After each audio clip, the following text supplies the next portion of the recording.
Bueno, pues arrancamos ya en tiempo de tertulia y tengo el inmenso placer de que me acompañe aquí a mi vera Teresa Gómez, periodista de tribunales de The Objective. ¿Qué tal, Teresa? ¿Cómo estás? ¿Qué tal? Muy buenos días. Muy buenos días. También se estrena con nosotros.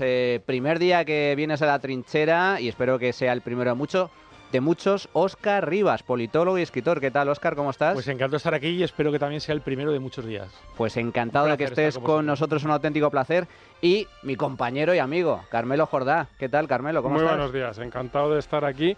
Me he levantado pensando, qué maravilla ahora poder ir a la tertulia con los Saulitos. Hombre, oye, básicamente. Es ya una institución, ¿eh? Claro, es una institución, los Saulitos, que son, bueno, pues gracias a Pastelería Saúl, que en esta casa desayunamos todos los días y desayunamos muy bien, al menos mis tertulianos. Yo no desayuno porque bueno, ya estoy demasiado atareado con los papeles, pero vosotros podéis disfrutar de los Saulitos, Pastelería Saúl, con tiendas en Arturo Soria, en Alcoriza, en Canillas, en la calle O'Donnell, en la calle Orense, y también con servicio a domicilio en su página web y por teléfono 91 331 01. Bueno, señores, tenemos mucha ropa sucia que limpiar y me gustaría empezar por la intervención, una de las intervenciones estrella y una de las intervenciones más vergonzosas que se ha producido en la democracia española esta misma semana, porque gracias al PSOE y a Junts se ha invitado ni más ni menos que al Congreso, a la Casa del Pueblo Español, de los representantes del pueblo español, a un terrorista condenado a 43 años de cárcel por los atentados terribles de Barcelona y Cambrils en el año 2017. Y ha sido invitado al Congreso para llamar terrorista al propio Estado. Teresa. Para llamar terrorista al propio Estado y para culpar al Centro Nacional de Inteligencia, a esos 3.000 hombres que forman el Centro Nacional de Inteligencia, que no pueden salir a defenderse de un atentado que él mismo cometió y por el que está cumpliendo condena. Es una cesión más por parte del Gobierno a sus socios independentistas y catalanes de culpar al Estado de una masacre como fue la de el atentado terrorista de las Ramblas, y a mí me parece vergonzoso tanto por parte del presidente del Gobierno, de Sánchez, como por parte de todos aquellos que permitieron que este yihadista pudiese estar en el Congreso de los Diputados de manera presencial con un texto que se lo habían escrito para ahora decir que, bueno, como ya está condenado, ahora va a contar la verdad, y esto se montó desde el Centro Nacional de Inteligencia. Me parece vergonzoso y, sobre todo, creo que en determinadas cuestiones como esta sí que es cierto que la directora del CNI debería plantarse, dar un golpe en la mesa y decir, hasta aquí hemos llegado. Es que es vergonzoso. ¿Qué dijo exactamente este terrorista, este yihadista, el único superviviente de los atentados de Barcelona y de Cambrils? Pues dijo lo siguiente en la Casa del Pueblo Español. El CNI tenía conocimiento de las intenciones que tenía el imam y permitieron que viniera y nos comiera la cabeza.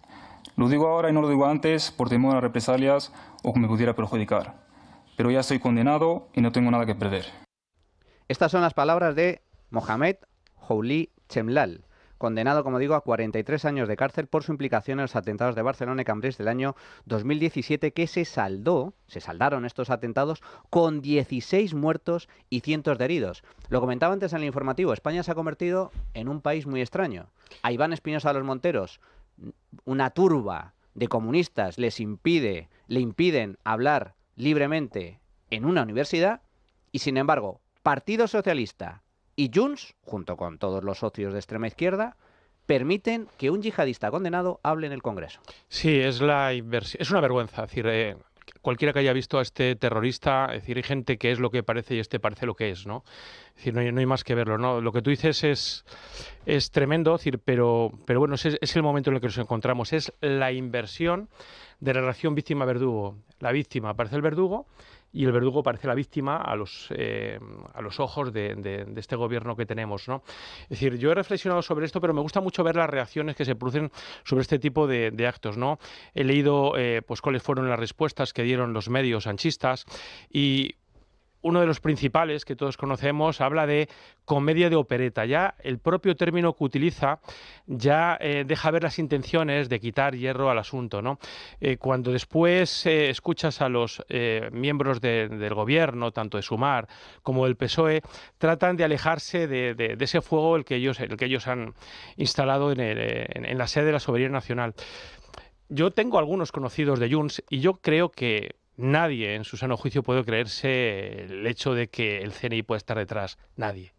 Es decir, pero los primeros que no se lo creen son ellos. Evidentemente, pero lo que estoy convencido es de que todos sienten un inmenso regocijo al ver cómo, una vez más, España y la democracia española es humillada.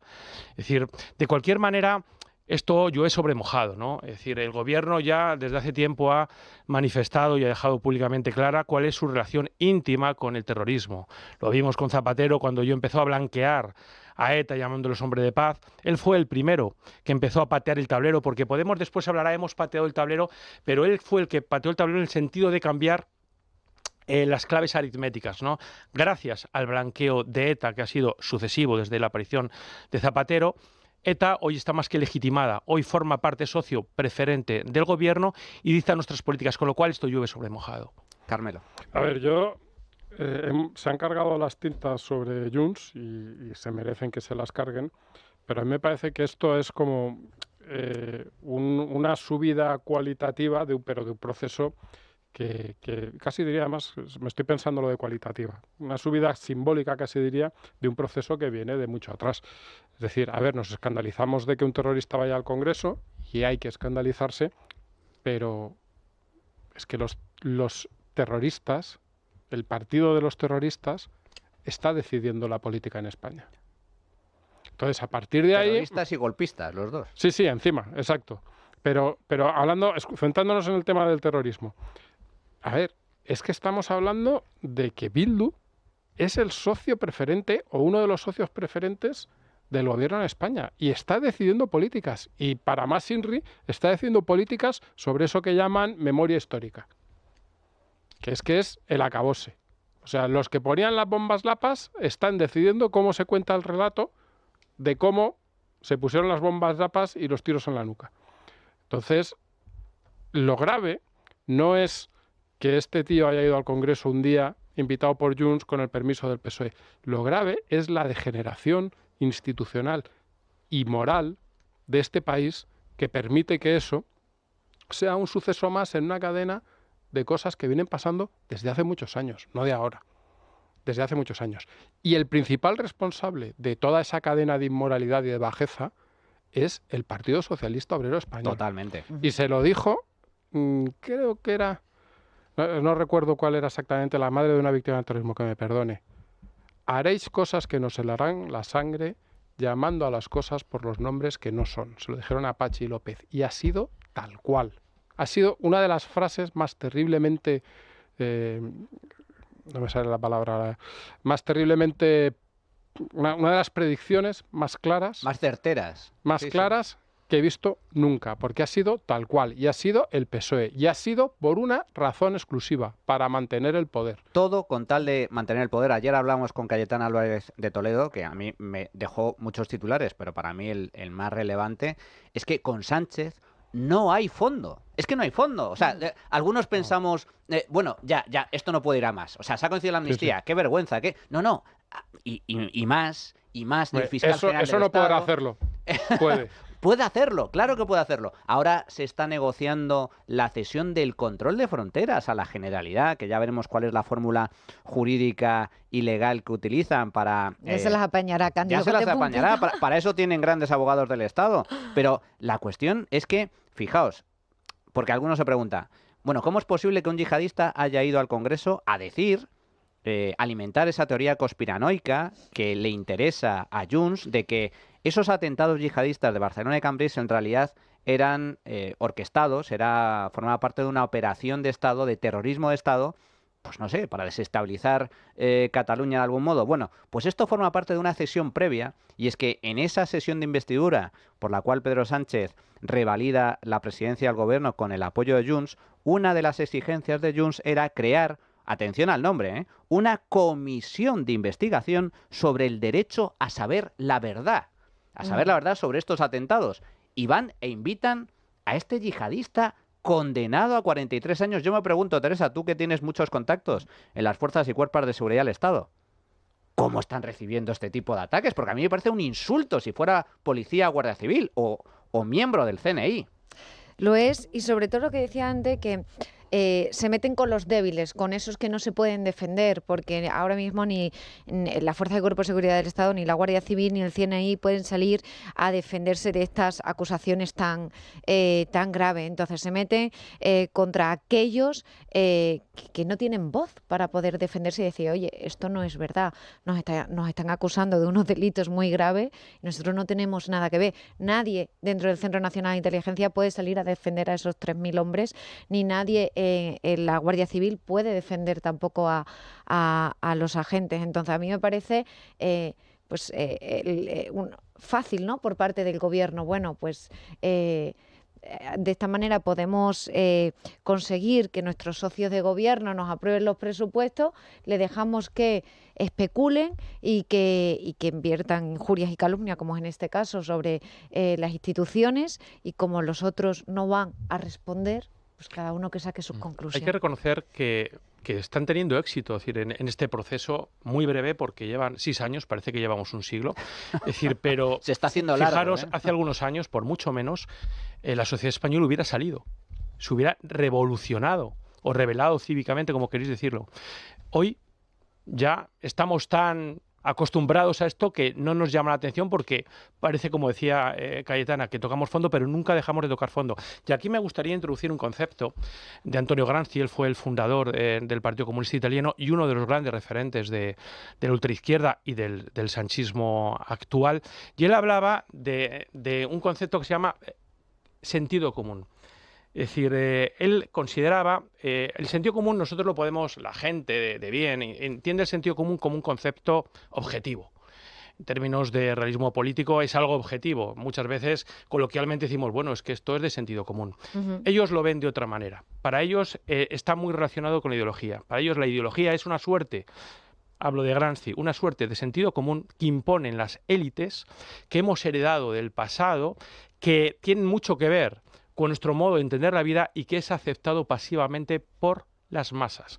Entonces ellos dicen, si las derechas en algunas ocasiones han sido capaces de cambiar el sentido común y ponen como referente a Thatcher, Margaret Thatcher, en un momento dado cuando le preguntaron cuál ha sido su primer éxito, hemos conseguido que los laboristas cambien de opinión. Y esto lo tienen muy metidos en su cabeza, tanto los de Podemos como el comunismo internacional. Zizek, uno de los grandes referentes a nivel mundial, dice que uno de sus referentes es Margaret Thatcher por eso mismo, ¿no? Y aquí han conseguido cambiar el sentido común. Es decir, ya aceptamos como normal lo que es absolutamente anormal. Totalmente. Fijaos, esto es lo que comentaba Cayetana Álvarez de Toledo en el propio Congreso después de esa intervención indigna, aberrante por parte de este yihadista invitado por el Partido Socialista y por Junts. Han traído a un terrorista al Congreso para llamar terrorista al Estado, para llamar asesino al CNI y prevaricador al Tribunal Supremo. Y todo esto para dar satisfacción a Junts, para mantener contento al prófugo Puigdemont, para que Sánchez pueda seguir en el poder. Bueno, pues esta forma parte una de las sesiones. Déjame, Manu, perdón, antes de cambiar solo una cosita, decir que tenemos una audiencia estupenda y ya me han soplado por X que fue la autora de esa frase que hacía yo referencia antes, era la madre de Joseba Pagazurtundúa. Efectivamente. En el funeral de su hijo cuando se presentó allí Pachi López. Y dentro de estas sesiones está, bueno, pues el hecho de que Junts quiere que vaya el yihadista al Congreso a hablar y habla para alimentar la teoría conspiranoica de que esos atentados eran fruto de una conspiración del CNI, por lo tanto del Estado, y tenemos la cesión de fronteras, que es otra de las cosas que se está negociando y que ya está prácticamente cerrado. Ya se habla de que, bueno, que es cuestión de encontrar la fórmula jurídica para que los Mossos se encarguen a partir de ahora de controlar las fronteras. Yo me pregunto, para empezar, ¿qué fronteras? O sea, ¿eso incluye también la frontera entre Cataluña y Aragón y la Comunidad Valenciana? ¿O cómo? O sea, Es que estamos... Pero Una competencia que es exclusiva del Estado. totalmente, y además ellos utilizan muy bien las palabras. No dicen transferir, porque sabe que eso sería totalmente inconstitucional. Dice ceder. Vamos a ceder parte de las competencias y lo van a llevar Mossos de Escuadra con fuerzas y cuerpos de seguridad del Estado. No, finalmente terminará siendo Mossos de Escuadra, como actualmente ocurre en casi toda Cataluña, que las competencias las tienen, Pero las Teresa, tienen ¿cómo Mossos. puedes acabar cediendo una competencia que, tal y como marca la Constitución, es exclusiva del Estado? Claro, es que el que artículo, no se puede. el artículo 104 de la Constitución española es claro en esto. Entonces, yo tampoco lo puedo llegar a entender, pero bueno, tenemos que tener en cuenta que al final el que tiene la última palabra en esto va a ser el Tribunal Constitucional. Pues espérate. Entonces, tranquilos. Qué alegría nos das. Oye, Hay garantías. Oye, también puede ocurrir algo similar a la amnistía, ¿no? Que Sánchez le diga a sus socios, no, yo te he aprobado una ley de la amnistía, si no se puede aplicar... En este caso hay un problema que va un poco más allá, perdona, Teresa, del Constitucional, porque, claro, las fronteras en España no son solo las fronteras de España, Ujú. son Son las de también Europa. las fronteras Claro. de Europa. Correcto. Entonces, ahí puede haber, yo creo, una serie de problemas que trasciendan al Tribunal Constitucional. Y dicho esto, lo curioso del tema, a mí me llama mucho la atención cómo los defensores a ultranza del Estado defienden todo del Estado menos sus fronteras. Es un tema bastante curioso. Es decir, y un Estado se define porque tiene unas fronteras. Si no, no hay Estado. Que se lo pregunten, iba a decir casi en modo irónico, que se lo pregunten a los palestinos. Sí, Es decir, cuando tú tienes un Estado porque tienes unas fronteras. Y todo en el Estado se defiende como si fuese sagrado. La educación pública, la sanidad pública, es todo sagrado menos las fronteras. Que eso sí que debería ser sagrado. Una de las pocas funciones que debería cumplir el Estado, yo soy un defensor del Estado mínimo, cuanto menos Estado mejor, seguridad, defensa y justicia. Si me apuras ya ni siquiera justicia porque hay métodos privados. Pero bueno, digamos No que son las tres entremos en funciones eso. básicas. Seguridad, defensa y justicia. Bueno, pues los grandes defensores del Estado están dispuestos a ceder una de esas tres competencias básicas. Ya han cedido la seguridad y ahora pretenden ceder, transferir, vamos. transferir la defensa, porque al fin y al cabo estamos hablando de control de fronteras. Y transferirla a un cuerpo como los Mossos de Escuadra, que mostraron una incapacidad absoluta cuando Puigdemont vino a España y le dejaron Bueno, incapacidad, Teresa, o sabemos si complicidad. Ya. Pero eso es lo de menos. O sea, si los Mossos fuesen el cuerpo mejor preparado del mundo para controlar una frontera, Sería igual. sería igual de Totalmente. inconstitucional Es que y igual además de indecente. han demostrado que no lo son. Pero es que, de hecho, los Mossos de Escuadra, los propios sindicatos dicen que ellos no reclamaban en ningún sentido este tipo de competencias, porque ellos mismos han reconocido y han confesado que no estaban preparados. Es decir, lo que pasa es que el gobierno les está dando nuevas dotaciones, 15.000 millones, es decir, para los Mossos de Escuadra, para nuevos efectivos. Todo lo contrario de lo que está sucediendo en la Guardia Civil, porque esto es un ataque contra las fuerzas de seguridad estatal, ¿no? Es decir, tanto la policía como la Guardia Civil, y que tiene mucho que ver, porque todo esto está entrelazado, ¿no? Tiene mucho que ver con la colonización de las instituciones. Es decir, cuando se habla de la colonización de instituciones, hablamos tanto que yo creo que algunos oyentes se pueden perder. ¿Qué significa esto? Tú entras. Pues que lo que significa es que un partido, a través del gobierno, entra, porque es un partido. Ellos han llevado al Estado un partido político y funciona con las estructuras partidistas, ¿no? Un partido, a través del gobierno, entra en una institución, por ejemplo, la Guardia Civil, decapita la cabeza, politiza esa cabeza, es decir, quita al neutral que estaba antes, al imparcial. Una vez que se ha producido esa decapitación, esa sustitución, ese desplazamiento, depuran los cuadros medios, hacen que el sentido que ha tenido la institución lo pierda por completo y lo resignifican. Al final, como se siguen llamando igual, parece que no ha cambiado nada, pero por dentro lo ha cambiado absolutamente todo. Es puro comunismo, es puro marxismo, ¿no? El viejo topo, ¿no? que opera. Con lo cual, es decir, es un ataque, es decir, a la Guardia Civil fundamentalmente. Es decir, porque siempre ha sido mucho más independiente, que decirlo con todo el respeto que tengo por la Policía Nacional. Si no, Fijaos que el objetivo en última instancia de Junts es borrar todo rastro, todo símbolo de España de Cataluña. Por eso insisten tanto en que no haya ni un solo Policía Nacional, ni un solo Guardia Civil, es decir, que la presencia de España como tal, como símbolo, desaparezca por completo de Cataluña, porque al fin y al cabo Policía Nacional es policía que representa a todos los españoles, Guardia Civil exactamente igual, con la bandera, además, etcétera. Ese es el objetivo. Pero curiosamente no me deja de sorprender la paradoja de esta exigencia, porque claro, fijaos, pretenden asumir el control de fronteras los mismos separatistas que promovieron y fomentaron la llegada de inmigración árabe, de inmigración musulmana, de inmigración subsahariana, precisamente con el mismo fin, porque los separatistas catalanes, los nacionalistas catalanes, no querían inmigrantes hispanos, no querían inmigrantes hispanos, ellos querían musulmanes. Que vengan muchos musulmanes a Cataluña, que son bienvenidos. ¿Por qué? Porque los hispanos, al fin y al cabo, somos primos hermanos y ven a España como la madre patria. Como un país hermano. Y Entonces, hablan, no querían, y hablan español. Y hablan español. Que es fundamental. Y estos ineptos, estos racistas, pensaban en su día que los musulmanes iban a hablar, se iban a integrar, iban a hablar catalán. Y ahora tienen un problema. Y ahora tienen un problema de seguridad morrocotudo con el tema de la integración de este colectivo. y de seguridad. Y de seguridad. Sí, que tiene bastante que ver con el tema que estábamos tratando antes.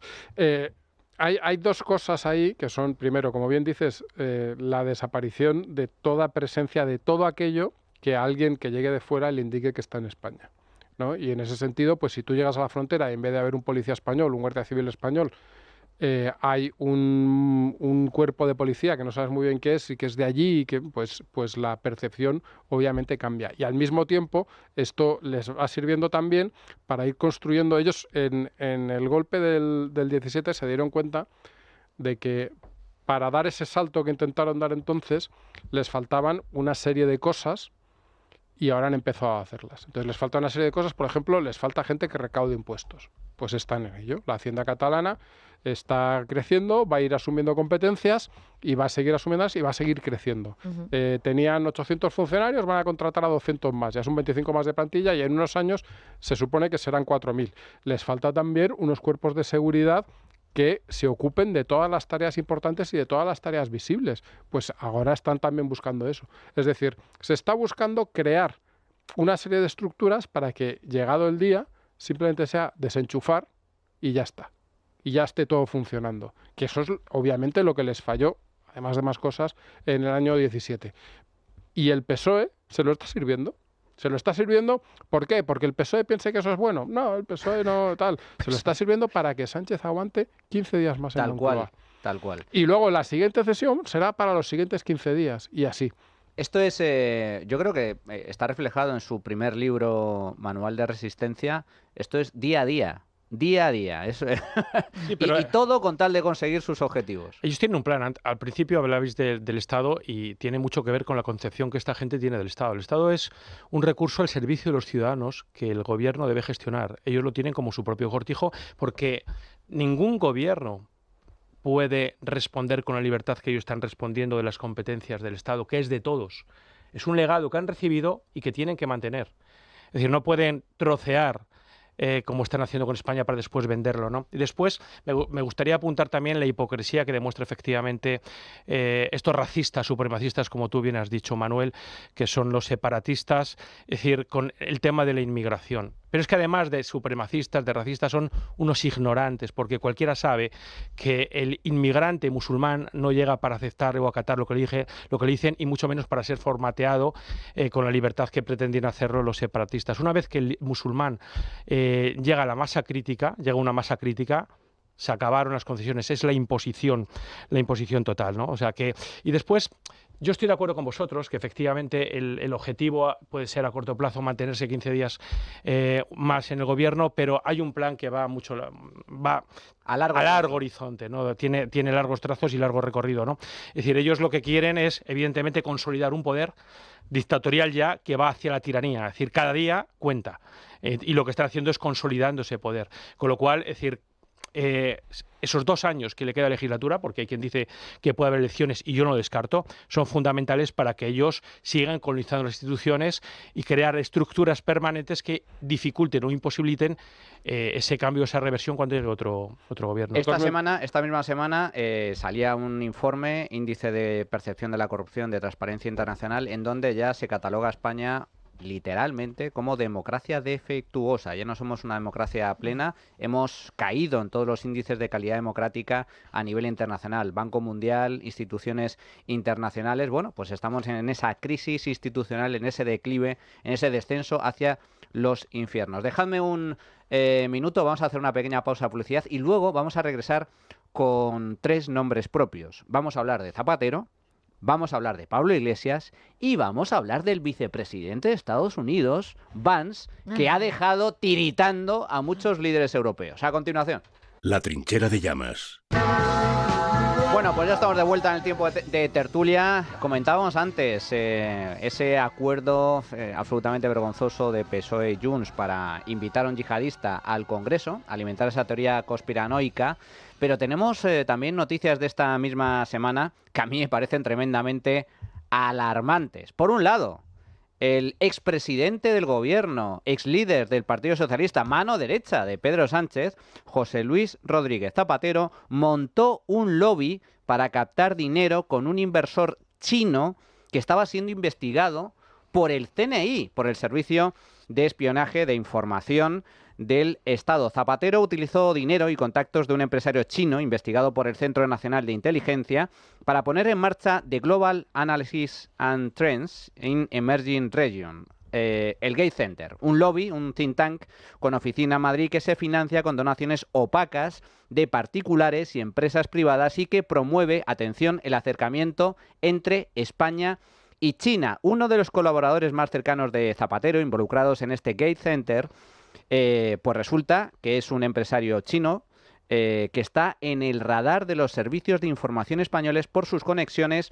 con el aparato de espionaje de Pekín. Es decir, estamos hablando de un supuesto o presunto espía chino que es colaborador de Zapatero en un think tank. Bueno, pues resulta que Zapatero, desde luego, ha salido de la política y ahora se dedica a este tipo de negocietes. Negociazos para él, con opacos, turbios, con regímenes tan deleznables y sanguinarios como Venezuela y China. Óscar. Sí, es un amante de la libertad, lo conocimos aquí en España y evidentemente lo manifiesta cada día. Es decir, ¿qué pasaría si alguien conservador... A ver, la similitud no es posible porque todos los regímenes totalitarios que hay en el mundo ahora mismo son de izquierdas, de manera invariable. Es decir, pero yo lo he dicho siempre, el PSOE es una conspiración por el poder, para hacer negocio con ese poder que ellos tienen, ¿no? Y lo manifiestan. Es decir, la ideología es una mascarada. Es decir, hay que hablar de extrema izquierda porque son extremistas, porque son fanáticos, porque es lo que dicen representar, pero al fin y al cabo es una mascarada para hacer negocios de una manera impune. Es decir, eso es lo que les preocupa. Y si pueden perpetuarse en el poder, mejor. Es decir, lo de China es una vergüenza, igual que lo es de Venezuela, un régimen genocida que asesina a su pueblo, y ahora China. Es decir, la impresión que uno tiene, que yo creo que es certeza, es que toda esta gente ha superado la democracia. Es decir, la democracia les da igual ya. Es decir, hubo un momento, después de Tiananmen, recordaréis que igual Teresa era muy jovencita, pero yo recuerdo perfectamente cómo salieron los jóvenes con los tanques a rebelarse contra ese sistema totalitario y no podían salir de China porque eran considerados personas non gratas, un régimen evidentemente repugnante y repugnado por el mundo. Hoy no. Hoy se pasean por el mundo con total libertad y encima tienen embajadores de la talla de Zapatero, que además parece ser que el gobierno les ha dado permiso especial, una bula a Zapatero para que negocie y a saber cómo lo hace, porque esto debiera ser siempre la embajada. Es decir, para eso está la embajada de España. No, pues parece ser que le ha dado un permiso especial y que tiene bula pues para hacer lo que crea conveniente. Y a mí, que me interesa bastante el lenguaje, me cabrea bastante cuando le oigo decir que es la voluntad de España tener relaciones positivas que sigan mejorando con China. ¿Qué es eso de la voluntad de España? Es tu voluntad, tirano. Es su voluntad porque además es una sociedad lucrativa, cosa que me llama la atención, ¿no? Porque está de alto como una fundación, cosa que hace que pueda ser mucho más opaca y que no tenga que presentar sus cuentas. Sin embargo, sí que tiene un fin lucrativo. Y yo creo que ahí, pues en ese caso, esa presunta irregularidad debería al menos Hacienda decirle, oye, presenta tus cuentas como lo hace cualquier sociedad limitada o cualquier sociedad anónima. Pero es que además, dentro de esta fundación, asociación, también están Moratinos y también está Miguel Sebastián.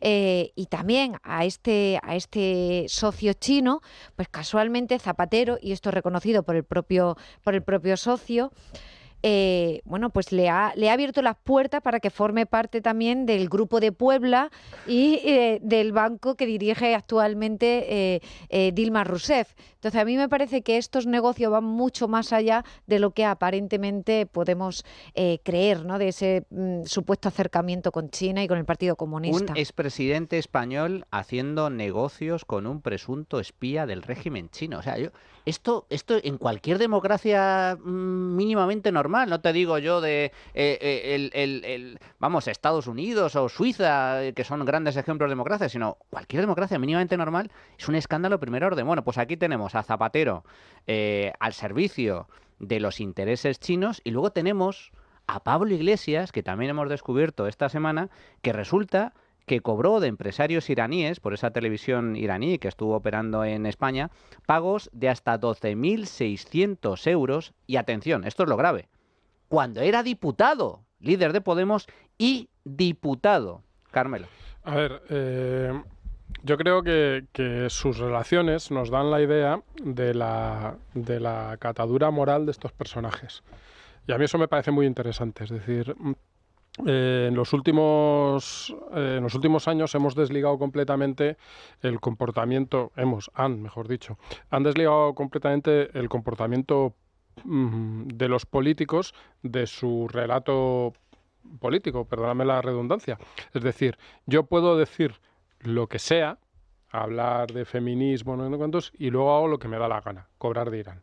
Claro. Es decir, esto es un poco el modus vivendi de esta nueva izquierda que llegó y se mantiene, porque Pedro Sánchez, el relato que tiene es un relato estrictamente nosotros somos la verdad, si no somos nosotros quien va a defender la democracia. Entonces se mantiene en base, no tanto o no solo a medidas políticas, digamos, de carácter económico y tal, sino sobre todo a un envoltorio moral de esas medidas, y resulta que están, pues eso, acostándose, si me permitís la expresión, con las peores dictaduras del planeta. Es decir, están con la dictadura china, que tiene a millones de personas en campos de concentración hoy. A día de hoy, efectivamente. No es un relato de la historia, no. Hoy están con la dictadura venezolana, que está, digamos, apaleando a opositores día sí, día también, y están con la dictadura iraní, en la que se cuelga de las grúas a los homosexuales y se obliga a las mujeres a ir con velo, y como te quites el velo te pegan una paliza en media calle. Eso es la gente con la que están estos tipos. Es decir, y luego esos mismos tipos vienen a darnos lecciones de la ultraderecha. Joder, oye, pues más ultraderecha que los ayatolas. Qué poca vergüenza. Fijaos cómo justificaba Pablo Iglesias hace algunos años, cuando lideraba Podemos, su alianza con el régimen de Irán. Mucha gente puede decir, pero vosotros, si sois de izquierdas, ¿por qué aceptáis hacer un programa para un gobierno como el de Irán, que es una teocracia, que no podéis estar de acuerdo con Irán? ¿O aceptaríais hacer algo para una televisión financiada por el gobierno de Putin? Y es como, pues mira, la geopolítica es así y no vamos a ser los únicos imbéciles que no hagamos política cuando todo el mundo hace política. ¿Qué es lo del tren precintado? El tren que pusieron los alemanes en la Primera Guerra Mundial a Lenin para que atravesara territorio alemán y llegara a Rusia con la finalidad de desestabilizar políticamente a su adversario militar. Imaginaos lo que podrían decir muchos: tú eres un traidor, eres un espía, eres un antipatriota, estás permitiendo que los alemanes te pongan, alemanes que estamos en contra de ellos, los bolcheviques también, que te pongan un tren para llegar a desestabilizar tu país. Así es la política. A los alemanes les interesaba poner un tren a Lenin para que desestabilizara Rusia. A los iraníes les interesa que se difunda en América Latina y en España un discurso de izquierdas porque afecta a sus adversarios. ¿Lo aprovechamos o no lo aprovechamos? Óscar, pero qué carca es este hombre. Así es la política. Pero es que fíjate en el mensaje que lanza. Así es la política. Es decir, él reconoce que sí, que cobra de los iraníes con el objetivo de desestabilizar a España. O sea, es alucinante. Y no solamente de los iraníes, porque es que este canal de televisión que él tenía también estaba financiado y hay un informe que yo tuve acceso a él, pero que se quedó bajo secreto de sumario en la Audiencia Nacional, un informe de la UDEF donde se demuestra que esa tertulia que él tenía en Telecá, si no recuerdo mal, también estaba financiada por la narcodictadura venezolana, y esos 400.000 euros que recibió Monedero, una gran parte de ese dinero fue para financiar también ese programa, es decir, ese programa de televisión para desestabilizar España, para crear una formación de extrema izquierda que desestabilizara España, estaba financiado tanto por Irán como por la narcodictadura venezolana. Pero es que está prohibido por ley que un partido reciba financiación de un Estado extranjero. Totalmente. Por razones evidentes, ¿no? Por razones obvias. Eso sí que es una interferencia, y sin embargo no pasa absolutamente nada. Porque pero según Iglesias sí en la política.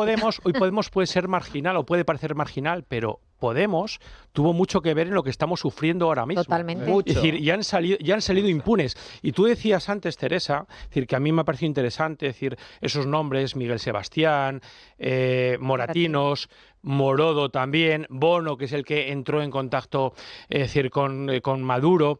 Es decir, cuando yo me escucho a alguien como Feijóo decir que el PSOE bueno tiene que volver porque el sanchismo no tiene nada que ver con ese PSOE clásico, es que está confundiendo a la gente. Yo, y esto es una opinión personal, considero que en la historia del Partido Socialista Obrero Español nunca ha habido un socialismo bueno. No hay PSOE bueno. De hecho, se habla siempre de Besteiro, se habla de Rosa Díez, se habla de Nicolás Redondo, porque son las excepciones que confirman la regla.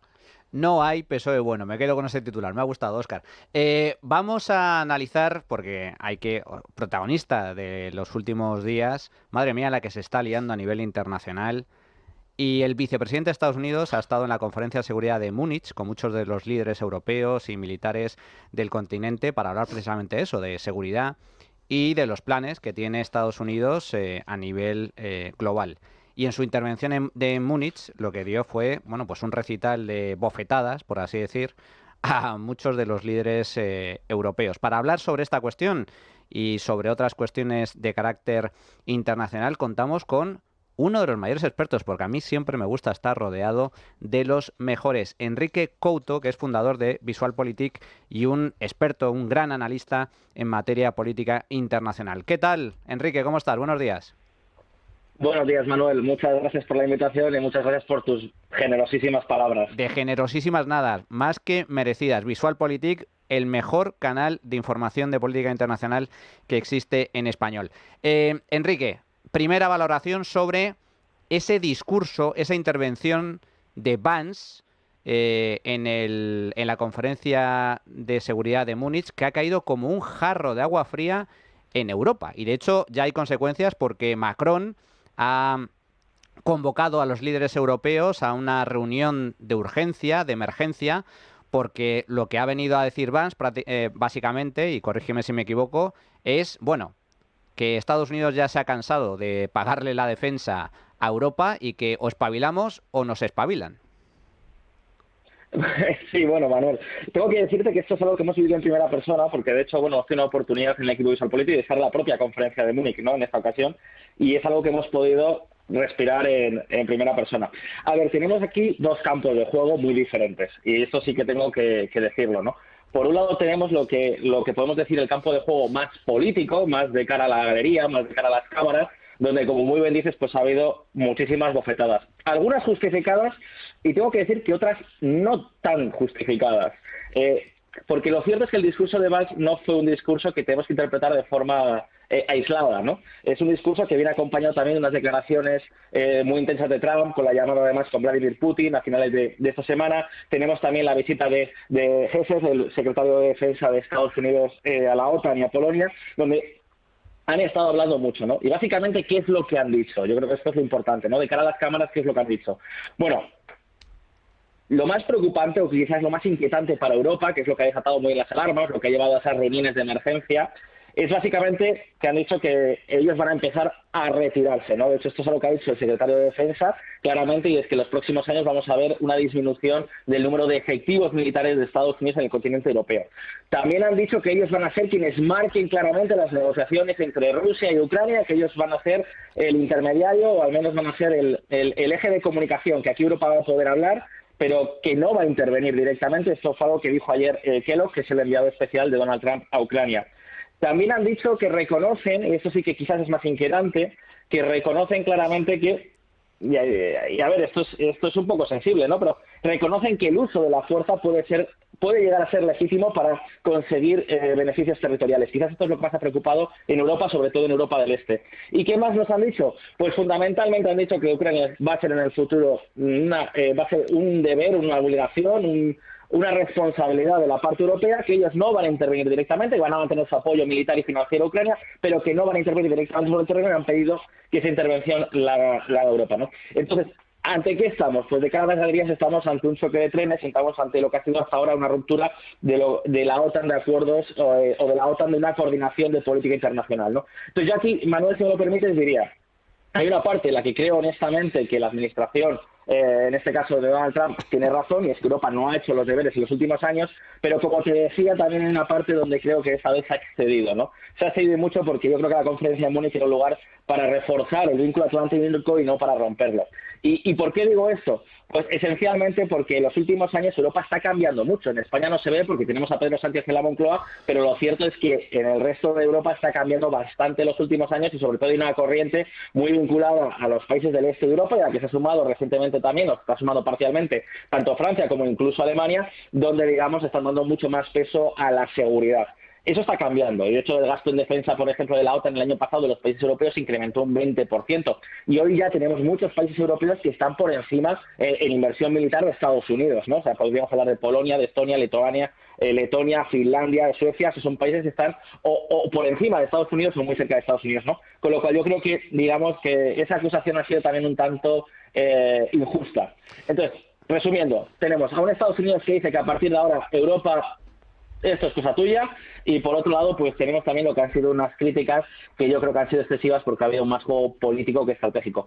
Pero hay que decir que junto a Vance había un montón de senadores apoyando las posiciones tradicionales de la OTAN, que hay que dejarlo claro. Claro, una cosa es lo que ha dicho Vance, eso también hay que comentarlo, lo que ha dicho Vance en esa conferencia, y otra cosa es las negociaciones que están debajo de la mesa, en los pasillos, en las reuniones, donde los representantes de Estados Unidos han dicho, bueno, calma, una cosa es lo que diga Vance, pero vamos a estar apoyando, vamos a seguir apoyando, nuestra relación y nuestra alianza con Europa es fuerte, y por lo tanto se ha matizado mucho esas palabras. En todo caso, Enrique, ¿cómo se presenta el panorama en Ucrania? Porque lo cierto es que digamos que la declaración, el anuncio de Donald Trump después de 90 minutos de conversación con Vladimir Putin, aquí lo que ha venido a decir es, vale, pues te vas a quedar con el terreno que has logrado invadir, te quedas también con Crimea, pero esto supone una cesión precisamente ante el régimen de Putin,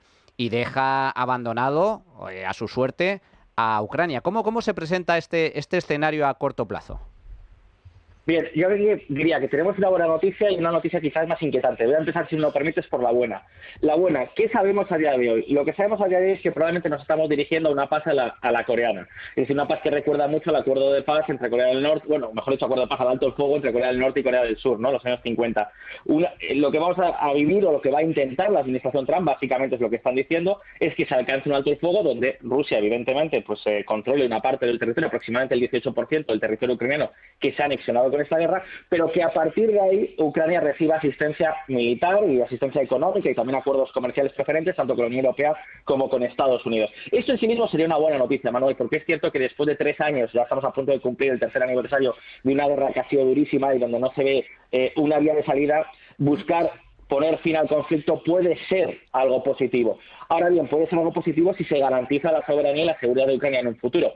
Y afortunadamente eso es lo que parece que, más allá de las declaraciones, como decía antes, y de los grandes eslóganes, es lo que estamos viendo. Es decir, lo que sabemos es que Estados Unidos va a mantener la asistencia militar y financiera a Ucrania. Lo que sabemos es que Europa va a incrementar todavía más su asistencia económica y financiera a Ucrania. En este caso tengo que decir que Europa ya ha puesto bastante más dinero que Estados Unidos en lo que es el apoyo a Ucrania, y eso es algo también que Trump suele obviar, pero que hay que resaltar. Europa ha sido con mucha diferencia el primer socio, el primer partner, el primer contribuyente a la causa ucraniana.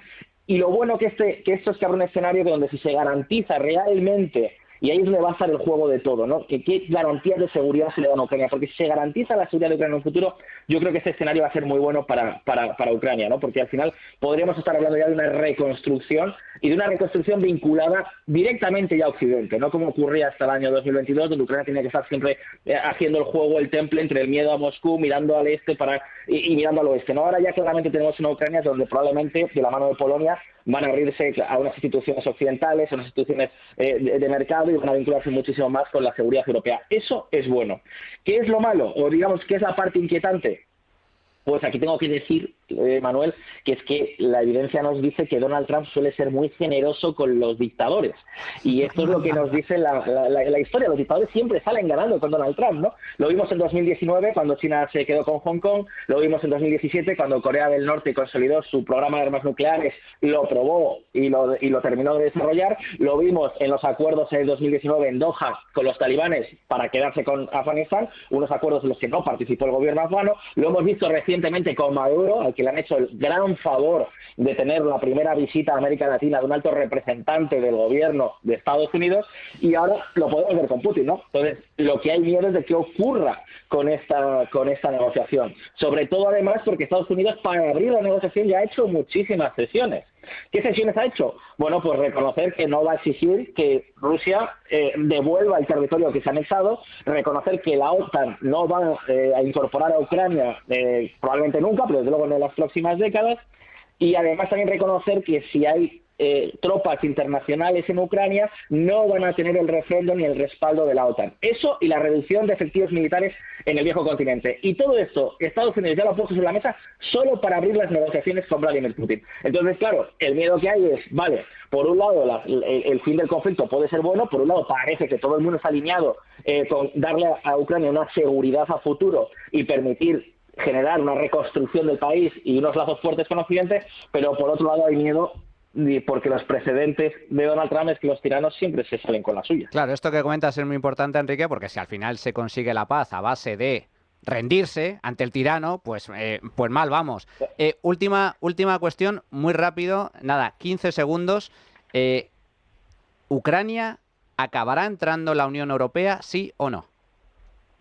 Es muy complicado, Manuel. Yo soy muy escéptico al respecto. Yo veo un acuerdo preferencial, veo facilidades, pero que entre la Unión Europea, igual me equivoco, es muy complicado. Ucrania es un país que primero tiene una enorme reconstrucción que hacer, donde va a tener una frontera dura, muy militarizada durante muchísimo tiempo, y no lo olvidemos tampoco, es un país con una renta muy baja. Yo veo complicado que pueda acceder a la Unión Europea, salvo que se reforme la Unión Europea. Además, hay algo que no se está contando, pero que es que probablemente a París y a Berlín no les haga mucha gracia que Ucrania entre en la Unión Europea por una cuestión de votos. Y es que Ucrania es un país que culturalmente y políticamente está muy vinculado al este de Europa, y claro, sumaría 30 millones de personas a unas posiciones que no son particularmente favorables a Bruselas. Enrique Couto, fundador de VisualPolitik, experto, analista de política internacional. Muchísimas gracias, como siempre. Fuerte abrazo. Fuerte abrazo, Manuel. Muchísimas gracias por la invitación. Bueno, pues muy interesante todo lo que nos ha comentado Couto. Vamos a hacer una pequeñísima pausa para asimilar toda la información que nos ha facilitado y regresamos para analizarlo en el tiempo de tertulia. Bueno, pues ya estamos de nuevo en tiempo de tertulia. Antes de continuar, un consejo, una recomendación. Es que hace unos días estuvo aquí con nosotros el CEO de Cibislen y me pareció muy interesante lo que nos contaba sobre su modelo de inversión inmobiliaria. Ofrecen garantías en todos sus proyectos y con rentabilidades que van del 10 al 13% anual, además de que se puede invertir desde 250 euros. Cuesta creerlo, pero es cierto. Os animo a visitar cibislen.com para que estéis informados. Bueno, señores, oye, ha dejado muchos titulares, mucha información de la buena Enrique Couto, experto en política internacional, que además está en Múnich en esa conferencia y sabe lo que se está cociendo allí. Carmelo, que te veo con ganas, cuéntanos. A ver, por partes, respecto al discurso de Vance, que a mí me gustó. A mí también, A mí me gustó mucho. No, estoy expectante no me ha gustado, Manuel, me ha entusiasmado. Estamos expectantes por saber qué opinas. Carmelo, ninguna conciencia libre puede permanecer ajena a eso. A mí el discurso me pareció bastante bien, excepto dos grandes detalles. A ver. Un primer detalle es que no puedes venir a presumir de lo que hizo tu país en la Guerra Fría, que fue maravilloso, Hombre. Total. cuando tú le estás poniendo la alfombra a la nueva Unión de Repúblicas Socialistas Soviéticas, que es lo que está haciendo Trump. Entonces, coño, tápate. Es decir, disimula un poco. Elige otros referentes, habla de otra forma. Es decir, yo creo que ese discurso habría estado muy bien si, además de eso, hubiese dicho, y Europa, que es cierto y tiene toda razón, tiene que asumir sus responsabilidades, vamos a ver cómo lo hacemos, pero mientras tanto, que el mundo libre sepa que frente a tipejos como Putin, estamos aquí nosotros y vamos a hacer todo lo que haga falta. Entonces, ahí yo me habría quitado el sombrero, el poco pelo que me queda y el cráneo. Pero no dijo eso. Creo que sí, es cierto. Dijo que se dijo. quieren lavar las manos. Y luego, es que el plan que ha propuesto Trump, y Trump yo sé que dice esto, dice aquello, que hay que leerle como hay que leerle, hay que escucharle como hay que escucharle, pero es que estamos hablando de una negociación. Y estamos hablando de una negociación no precisamente con la Madre Teresa Calcuta, sino con el señor Vladimir Putin. Entonces, lo que ha puesto Trump sobre la mesa es nos rendimos y a partir de que nos rendimos negociamos la paz. Entonces, claro, la paz va a ser muy complicado. Yo veo muy complicado que la paz tenga toda esa parte buena de la que hablaba Enrique, y que sería buena, efectivamente, pero lo veo muy complicado porque es que lo que ha dicho Trump para empezar a negociar es que vamos a poner gente en la frontera ahora está donde está, no está en otro sitio, para que se separen y tal. No, hombre, no puedes empezar una negociación admitiendo tu derrota. Es que además, vamos a decir una cosa, si en algo es experto Trump es en negociación. Yo le suponía que era experto en negociación. En Oriente Medio ha dado muestras de eso y hace las cosas con un estilo peculiar, pero que funciona. Pero es que aquí ha hecho lo contrario. En Oriente Medio, ¿cómo empieza en Oriente Medio?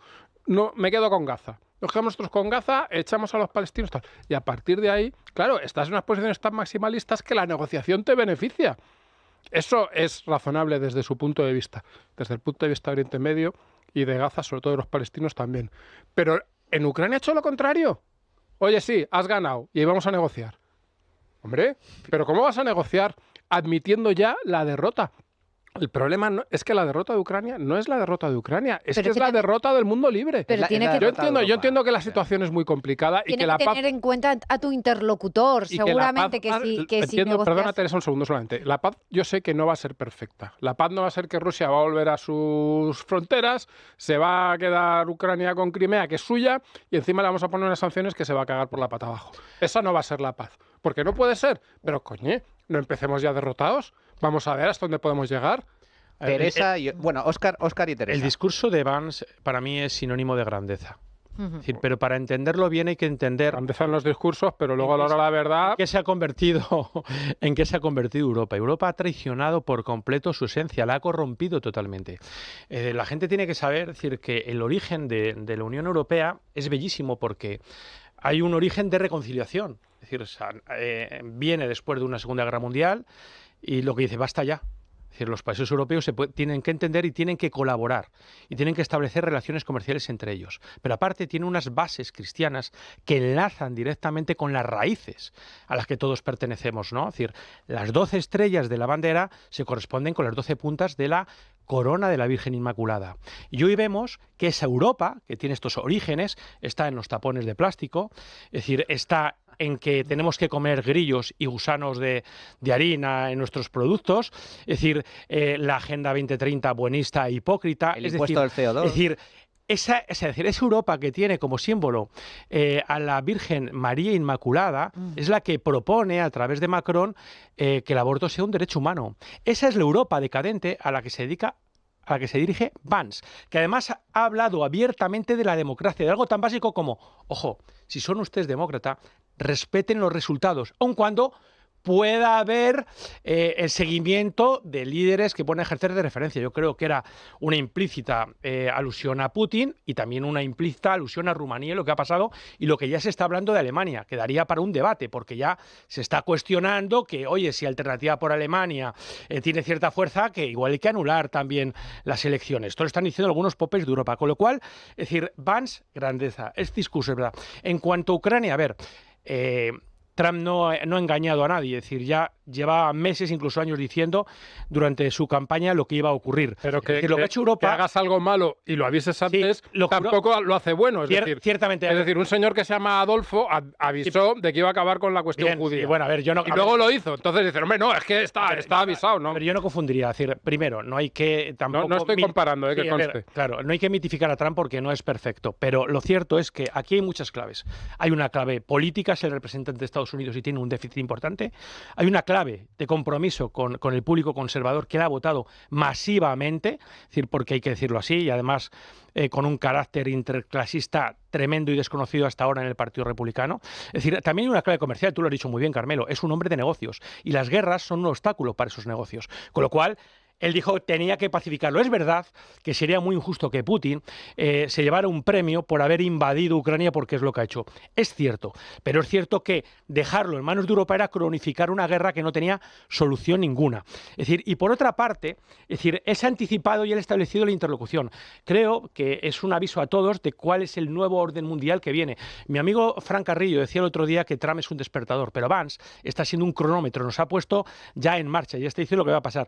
Y también creo que hay una clave muy importante de negociación que no se ha dicho, que son las tierras raras. Las tierras raras suponen un beneficio de 500.000 euros. Para el que no lo sepa... millones. De 500.000 millones, efectivamente. Para el que no lo sepa, es un elemento esencial para los semiconductores, que es lo que permite fabricar los chips que tienen todos los dispositivos electrónicos, desde móviles hasta frigoríficos. Ahora mismo, China, y ya estamos hablando en clave de guerra geopolítica, tiene 50-60 de la cuota de mercado, la capacidad para procesarlo del 80%. Estados Unidos tiene ahí una piedra angular en la negociación con Zelensky, con lo cual Ucrania tiene posibilidades también de que se equilibre un poquito esa negociación, porque además se lo he dicho expresamente, con lo cual el tema es apasionante. Pero para mí lo más importante es decir, oye, mira, aquí están los europeos, Trump ha dicho que se gasten el 5%, España, recordemos, tiene un 1,3% de gasto en defensa, es decir, porque nosotros no vamos a entrar ahí. Ahí seremos los ciudadanos europeos los que tengamos que manifestar que tenemos una voz y que nos oponemos visceralmente contra lo que está haciendo una oligarquía europea que nada tiene que ver con nuestra identidad. Yo creo que, y dándote a ti la razón, Carmelo, que creo que Trump ha demostrado saber negociar hasta el momento, está por ver qué es lo que va a pasar con Ucrania. Ponías el ejemplo de Gaza, fíjate, noticia de esta misma semana. Trump, con esa ocurrencia que fue tildada de qué barbaridad lo que ha dicho Trump, que se va a quedar con Gaza y va a montar un resort. Bueno, pues ha conseguido lo que pretendía, porque ¿cuál ha sido la reacción de los países árabes? Han dicho, proponer sus propios planes. Claro, vamos a reconstruir Gaza nosotros, con lo cual eso es lo que buscaba realmente. Ahora, Vance, es cierto que las palabras han sido duras, han caído, no como un jarro de agua fría, ha sido como una patada en el estómago de los líderes europeos, pero como bien comentaba Enrique, atención a lo que están negociando por detrás los representantes de Estados Unidos. Déjame decir solo una cosa más. Yo estoy de acuerdo en muchas de las cosas que has dicho sobre Europa y su estado actual. Y creo que Europa necesita cambiar y necesita un cambio radical en muchas cosas. Y sobre todo en una que es centrarse en realmente cuál es el papel que tiene que tener Europa y cuál es el papel que tienen que tener los estados y este supraestado que es la Unión Europea en el mundo. Y ese papel efectivamente no es decirnos cómo debemos abrir el tapón de la botella, sino hacer otras cosas más importantes. Dicho sea eso, yo creo sinceramente que von der Leyen es una política pésima. Un horror, pésima. Horror. Un horror. Pero creo que Vladimir Putin es peor. Hombre, sin duda. Obviamente. Entonces, cuando Putin es conquistador y von der Leyen no sé si aspirante, tampoco. Cuando el señor Vance dice que el principal problema de Europa no es Rusia, sino esto y aquello tal, y que si la oligarquía europea... A ver, sí, la oligarquía europea, mal. Pero si tú dejas que el señor Vladimir Putin gane su guerra y se quede... A ver, que es que en las fronteras de Rusia hay países como las repúblicas bálticas, que no tienen la posibilidad de defenderse siquiera. Bueno, es decir, están en la Unión Europea, ¿eh? Vale, sí, bueno, ya... Bueno, a ver, oye... Bueno, disgusto que le acabas de dar a Vladimir Putin, que estoy convencido de que si está en la Unión Europea ya son intocables. Un segundo, corrígeme si me equivoco, Carmelo. Estando en la Unión Europea y también bajo el paraguas de la OTAN, vamos, Putin... es un tirano. Estoy totalmente de acuerdo contigo. Pero eso ya sí sería una declaración de guerra a nivel mundial, ¿eh? Pero ¿qué A le nivel impide mundial. a Putin, si se queda con una quinta parte de Ucrania, qué le impide a Putin pensar que el negocio le va a salir igual de bien con otras partes de Hombre, otros países que para le empezar, interese? porque Ucrania no forma parte ni de la Unión Europea ni de la OTAN. Vale, pero si Claro, la es Unión que Europea es y importante. la A ver, OTAN, Carmen. porque ahora lo está demostrando la OTAN, demuestran su inutilidad y le dejan ganar la guerra de Ucrania, ¿qué le impide pensar? O sea, ¿qué nos hace pensar que Europa va a ser un continente estable con ese enemigo en la frontera? Porque es que está en nuestra frontera, porque la frontera de Lituania es nuestra Eso frontera. totalmente. Sí. Entonces, ¿qué nos hace pensar que le vamos a dejar ganar y el tío se va a quedar, bueno, pues ya me quedo aquí en el Kremlin calentito y muy bien? ¿Qué nos hace pensar hecho, eso? ¿Quién nos da esa idea? Lo de los tapones en las botellas, fatal. A ver, me da Putin- asco. Carmelo, pero Putin- vamos a ver si las Putin- prioridades son las que Putin tienen que es ser. un dictador despreciable y eso yo creo que todos estamos Entonces, de acuerdo. ¿estamos de acuerdo que es nuestra principal prioridad o no? Y es un riesgo que se corre, yo estoy de acuerdo Pero es verdad con- que es un estadista Carmelo. que defiende también sus fronteras y tener a Ucrania dentro de la OTAN ¿Qué me estás para él es un contando? peligro. Pero por favor, vamos a ver, ¿cómo va a ser un peligro tener... Para Rusia. Es ¿Por una- qué? es una- es ¿Por una qué? amenaza. ¿Por qué? Explica. Es una amenaza. A ver, explícanos. ¿En qué se traduce esa amenaza? ¿Íbamos a invadir Rusia desde Ucrania? No, pero se acerca a la frontera de la OTAN. Es decir, y de hecho, Es que la frontera ya la tiene, la tiene en Lituania. De hecho, Carmelo, Trump está cambiando las claves de la propia OTAN ahora mismo. Claro, Es decir, pues eso es lo que me preocupa. Es decir, no solo le estamos dejando ganar la guerra, sino que encima estamos desarticulando la organización que nos defendía, con sus muchos defectos A y nosotros- sin que Europa asumiese su responsabilidad. Totalmente de acuerdo. Pero, joder, se lo estamos poniendo en bandeja de plata. Aquí Es que le estamos haciendo, vamos, nos falta hacerle el corro. Aquí sí estoy totalmente de acuerdo con lo que estás comentando tú, Yo Carmelo, también. porque la justificación que dice Putin no es que no podemos tolerar que Ucrania ¿Cómo que no puedes pase tolerar? a ¿Pero formar quién parte eres de la tú OTAN. para tolerar Exacto, nada, pero joder? tú quién eres es un Estado soberano si Y decide ahora le estamos dando la razón. si encima. decide entrar en la OTAN, está en su derecho a entrar en la OTAN, en la Unión Europea y donde quiera. Exactamente, donde quiera. Por lo tanto, ninguna justificación frente a ese argumento que ha dado Putin, porque es la excusa que utiliza para invadir territorio ajeno. Y también estoy de acuerdo en que muy importante cómo se negocie esa paz, porque claro, si finalmente Trump coge y dice, bueno, has llegado hasta aquí llegas y ahora ya firmamos la paz, nada va a impedir a Putin que el día de mañana, porque esta es otra, Putin juega con una ventaja, no es una democracia, él es un Claro, tirano que se claro. perpetúa en el poder y sabe que Donald Trump es Una democracia. algo temporal, es algo temporal. En 4 años ya no está Él Donald puede Trump. poner cientos de miles de muertos encima de la mesa cuando haga falta. Lo ha hecho en Ucrania. Sin duda. Y todos los recursos que han hecho falta. Pero los demás no. Pero, hombre, digamos, de alguna forma tendremos que decirle que no. Es muy importante cómo se negocie esto y es muy importante que Ucrania participe en las negociaciones y es muy importante que también participe la Unión Europea, como también es muy importante, y esto es con lo que me quedo yo del discurso de Vance, ahí te doy la razón a ti, Óscar, que es un toque de atención para decir, mira, ya no es una, vamos a pasar de las palabras a los hechos. O espabiláis y invertís en defensa y os protegéis vosotros mismos, o nosotros ya no estamos para pagar las facturas que yo en eso debería estoy completamente asumir de acuerdo. Europa. Teresa, que te hemos... No pasa nada. ha sido el debate intenso. Sí, te ha toca. sido intenso. No, y en esto último sí que estoy de acuerdo con Carmelo, pero también creo que quizás es un peaje que haya que pagar o que un riesgo que haya que correr para poder llegar a un acuerdo lo antes posible, ¿no? Para llegar a una paz lo antes posible. Y al final Trump también tiene en cuenta su interlocutor, ¿no? Y si realmente quiere llegar a un acuerdo, pues quizá un acuerdo y rápido, quizás la manera en la que él lo ve más factible sea esa. O sea, que sí, que empezamos perdiendo, Es que 1938. puede ser un mal acuerdo, pero al final es un acuerdo. Y Es que los acuerdos no pueden ser con Estados gente, y Unidos menos ya ha con dicho- gente como Putin, no puedes tener acuerdos al precio que por sea. supuesto Europa no está pintando Porque absolutamente claro, nada. Ni va a pintar nada. Es que, sí, y Uy, eso es pero culpa de Europa, pero no es de Trump. algo debiera pintar. Es decir, Estados Unidos ya ha advertido de que no se van a llegar a los límites fronterizos que tenían en 2014. Es decir, No puedes no sé si empezar es de un ahí. instrumento de negociación Es o que la no. negociación tiene Es que decir, ser la contraria. La negociación tiene que empezar por vamos a las fronteras de 2014 y vamos a ver qué sanciones te mereces. Y entonces, a partir de ahí, entiendo que negocias y dices, bueno, venga, han ido pues no metemos muchas sanciones o no metemos sanciones y bueno, a lo mejor te puedes quedar con Crimea. Ya he ido más Y allá. ahí llegas a un acuerdo que a lo mejor sí que es razonable. Y esta guerra ya no le sale a cuenta. Pero, hombre, si empiezas, no, mira, te quedas con mi casa, con mi coche y mi mujer solo de lunes a miércoles. Y Trump, no lo olvidemos, ha dicho también que debería entrar Rusia otra vez en el G7, que fue un error. Es decir, Trump se está mostrando como muy partidista, muy partidario ahora mismo a favor de Putin, pero creo también que es una negociación. Sí. Creo que es una negociación que tiene otros elementos y que está mirando Ucrania y está mirando también, Europa. Está mirando sobre todo China, y eso lo entiendo, pero me parece que no es la fórmula. que entre también a la negociación. Claro, Cuidado, no os piséis que si no la gente no escucha. Importante esto que estás comentando tú, Carmelo, porque efectivamente una negociación tiene que partir de máximos. Pero máximos a favor tuya. Es decir, como bien comentas tú, volvemos a las fronteras del 2014.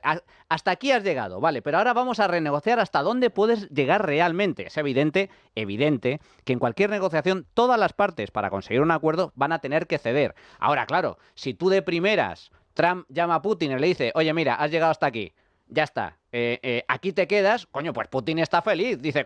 ¿Y qué va a negociar ahora? Pues mira, 3 barrios de Kiev. Pero eso, y ahora es lo importante, es muy importante la labor diplomática que están haciendo por detrás o por debajo los representantes de Estados Unidos. Y como bien nos comentaba Couto, en la conferencia de Múnich se está viendo. Una cosa es lo que ha dicho Vance, una cosa es lo que ha dicho lo que ha dicho Trump, y otra cosa es lo que se está negociando. Claro. Y yo creo que aquí Estados Unidos, espero, confío en que diga, oiga, vamos a ver, nada de ceder de primeras todo lo que se ha conseguido, sino que aquí Ucrania, si queremos una paz duradera, Ucrania tiene que poner también sus condiciones. Tendrá que ceder, sin duda, pero desde luego también tendrá que ceder Putin, porque si no se alcanza una paz duradera, entonces no es paz, es rendición. Claro. Sí. Y estamos ante otro contexto.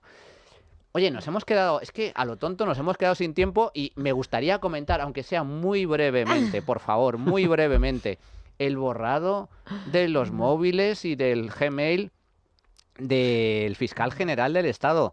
Teresa ha borrado todo y ahora el discurso oficial del gobierno y de los voceros del gobierno es que ha hecho bien en borrarlo. A mí me parece tremendo que desde el gobierno se defienda un delito como es la obstrucción a la justicia y la destrucción de pruebas, ¿no? Porque si el fiscal general del Estado no tenía absolutamente nada que ocultar, ¿por qué borra no solamente los mensajes, sino también la cuenta de email, de Gmail vinculado a esa aplicación de mensajería? Pero es cierto que en este caso la UCO sí que puede recuperar parte de los mensajes. Y a mí, por lo que me dicen, el fiscal general del Estado, el último auto que dictó el juez era un auto de PA, era un auto de procedimiento abreviado. No propiamente dicho, no jurídicamente, no era un auto de PA, pero estaba redactado de tal manera de que efectivamente en los próximos meses vamos a ver un auto de PA. Y yo estoy completamente convencida de que este año se cierra la instrucción para el fiscal general del Estado. Lo que es alucinante, perdona, Teresa, es que los medios simpatizantes del sanchismo aplaudan abiertamente el borrado de mails. Es decir, ¿dónde está el papel de los medios de comunicación? Es tremendo. Es hilarante, es que te descojonas. Bueno, pero que hay medios de comunicación involucrados también en este proceso, pero ya no es involucración, o sea, la escalada de cómo han ido, no, es que fue por protocolo, no, es que es por seguridad, no, es que está muy bien porque tiene ahí cosas Un segundo, porque no me quiero ir de la tertulia sin poner este magnífico corte de José Miguel Contreras, director de contenidos de Prisa en la cadena SER. Atentos. Visto lo visto, todavía con más justificación, creo que hizo extraordinariamente bien en borrar absolutamente todo porque sabía lo que iba a ocurrir. Sabía lo que iba a ocurrir porque esto forma parte de un contexto general que es lo que al final conviene que todos tengamos en la cabeza. Porque el hecho en particular al que tanta importancia se le está dando, recordemos una y otra vez lo que es revelación de un secreto, lo cual parece que atenta a todos los principios democráticos por parte del fiscal general del Estado. Un secreto que se ha demostrado que no lo era, porque varios periodistas ya lo habían hecho público y era conocido por cientos de personas. ¡Qué vergüenza! Bueno, el gobierno y sus voceros defendiendo que el fiscal general del Estado ha hecho bien en borrar mensajes, en borrar su cuenta de Gmail. Pero me voy a quedar con un dato positivo. Oye, vamos a cerrar la tertulia con una buena noticia. Y es que, tal y como está diciendo Teresa, todo apunta a que vamos a ver al fiscal general del Estado sentado en el banquillo de los acusados. Y yo, ese día, descorcharé una botella de champán. Dicho lo cual, ¿cuál ha sido el resultado de la tuita encuesta, Adrián? Pues sí, porque a la pregunta de hoy de cómo valoras que PSOE y Junts invitaran al Congreso al yihadista que atentó en Barcelona y Cambrils en 2017, y nuestras opciones eran, bien, para dar explicaciones, aberrante y vergonzoso, y como tercera opción era, pues una ascensión más a Junts, y con el 82% de los votos, pues ha ganado que es aberrante y vergonzoso, y un 17% también cree que es una cesión más a los independentistas, y también esto nos han dejado los oyentes a nuestro teléfono móvil. Buenos días. Para la pregunta de hoy, pues muy resumida, es una auténtica vergüenza. Un saludo. Me parece bochornoso. Es un sinsentido total. Incluso es que ni lo comprendo a cuento de qué esta situación. Tenemos el gobierno más nefasto para la historia de España de todos los tiempos. No hay derecho. ¿Qué hay detrás de todo esto? Es vergonzoso, vergonzoso. ¿No les da vergüenza? Gracias, buenos días. Buenos días. La presencia del yihadista en el Congreso me parece una burla y una falta de respeto, lo primero, a las víctimas y lo segundo, a los ciudadanos españoles y a la nación de España. No se puede caer más bajo. No sé qué será lo siguiente. Mi mente no da para pensar en más ignominias que se puedan hacer a esta nación. Buenos días. Bueno, pues hasta aquí la tertulia de hoy, la opinión de nuestros oyentes. Muchísimas gracias a todos. Y bueno, muchísimas gracias a nuestros invitados y tertulianos. Teresa Gómez, un auténtico placer contar contigo. Me quedo con esa noticia positiva. ¡Ay, Álvaro! ¡Álvaro! Calienta que sales, amigo. Óscar Rivas. O entras. Óscar Rivas. Oye, un auténtico placer contar contigo. Igualmente. ¿Te has sentido cómodo? Me he divertido mucho. Y mira que las noticias no siempre han de agrado, pero me lo paso muy bien. Pues de eso se trata. Además, ha habido debate y eso me gusta. Carmelo. Un auténtico placer. Un placer, Manu, y le pido disculpas a la audiencia porque se me han escapado demasiado tacos. Me lo ha dicho una mujer por Twitter y tiene toda la razón, así que nada, perdonadme, que a veces me acaloro. Nada. A veces está justificado. Los exabruptos están justificados. Bueno, nosotros continuamos. Ahora vamos a hablar de dinerito, muy importante, libertad financiera, cultura financiera, y luego, muy importante también, la sección, una de las secciones estrella de este programa, con Nuria Richard. No te equivoques. Vamos a hablar de cosas interesantes. Atentos.